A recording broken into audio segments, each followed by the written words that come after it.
Magandang araw mga kaibigan. Ito, mayroong paliwanag ni Senate President Escudero yung tungkol sa Ambassador Marcos Lacanilaw. Bakit dinalabas kaagad? Bakit hindi niya kaagad pinirmahan yung contempt order? Ibang pinirmahan niya, show cause order. Okay, ito ABS-CBN News post 1 hour ago. Sabi, read, Senate President Francis Escudero issues show cause order for Special Envoy Marcos Lacanilaw. Explains why he did not yet sign detention order. Says order was issued without due process. Okay. So, pakinggan naman natin ang paliwanag ng Senate President. Huwag tayong manghusga kaagad. Ito ang kanyang pahayag. Statement of Senate President Escudero. All members, medyo malilit all members of the Senate are fully aware that under rules of the Senate, the power of a committee chairperson to order the arrest or detention of any resource person cited in contempt is subject to the approval of the Senate President. Okay. Agree ako niyan. Tama. The safeguard exists to ensure that the powers of the Senate are exercised prudently with due regard for the rights of all and not wielded for personal or political ends. Okay, agree ako dyan. For reasons unknown, Senator Amy Marcos appears to have disregarded this long-standing rule or conveniently forgotten it that the approval of the Senate President is not automatic nor ministerial simply because she desires it. For the record, I did not refuse to sign the contempt order of Ambassador Marcos Lacanilaw. Senator Amy released her statement and flaunted to the media her signed arrest and or detention order even before I could see, much less receive a copy of it. Ambassador Lacanilaw was ordered detained without the requisite approval and due process. No less than Chief Justice Alexander Gismondo has succinctly pointed out in his concurring opinion in the Ong case that witnesses accused by Congress of giving false or evasive testimony must be accorded stricter due process requirements, none of which was apparently accorded to Ambassador Lacanilaw before he was ordered detained. Okay. After several hours of Ambassador Lacanilaw's unauthorized detention, I directed his release both as a matter of regularity and out of humanitarian consideration, as his grandfather is to be laid to rest today. May consideration pala. Ngayon, ililibing ang grandfather ni Ambassador Lacanilaw.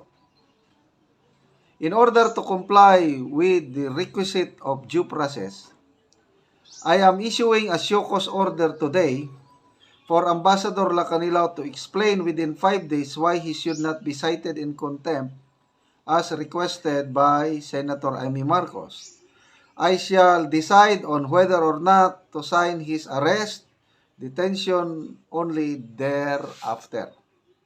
The public we serve can rest assured that I will review the committee proceedings and that I will exercise my duty and discretion in accordance with the law to determine their propriety, devoid of political agenda or motivation, and with the best interest of our people, country, and the Senate as an institution in mind. I will not allow the Senate nor office of the Senate President to be used to further petty partisan interests, especially by those actively seeking re-election in coming May midterm polls. The Senate, as an institution of reason and rule, it is not a tool to be leveraged for propaganda. So, yun po ang paliwanag. I agree ako na mayroong desisyon ng Korte Suprema. Panahon kasi ni PRRD, parang yung Blue Ribbon Committee ni Senator Gordon noon, kinulong nila kaagad yung resource person. So, nagreklamo yung resource person hanggang nag-desisyon ng Supreme Court na dapat may due process. So, ito, agree ako yung due process na sinasabi ni Senator Escudero. Kasi nagdesisyon naman ang Supreme Court. So, nasanay kasi tayo sa Kamara na wala nang show cause order doon eh. Basta na-contempt ka, automatic, diretso kulong. Yon, nakasanayan natin sa Quadcom o sa Kamara. Pagdating sa Senado, iba naman ang rules nila. So, let's give benefit of the doubt kay Senator Escudero within 5 days. Tingnan natin.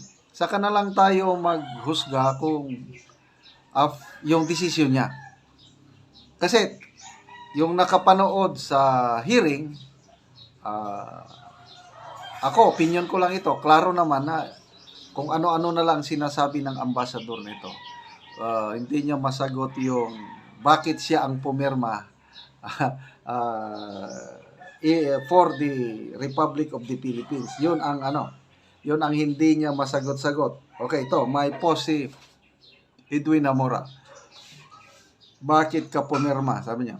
Ito, why did you sign as representative of the Philippines if you are representative of Interpol?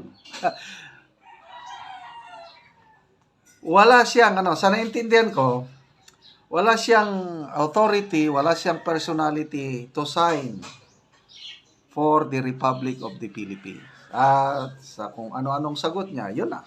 Na-cite in contempt. O sana, pag makita ito ni Senator Escudero at malalaman natin ang decision niya after 5 days na kung makita niya na mayroong paglabag at pirmahan niya di. So, let's wait for 5 days bago tayo mag-husga.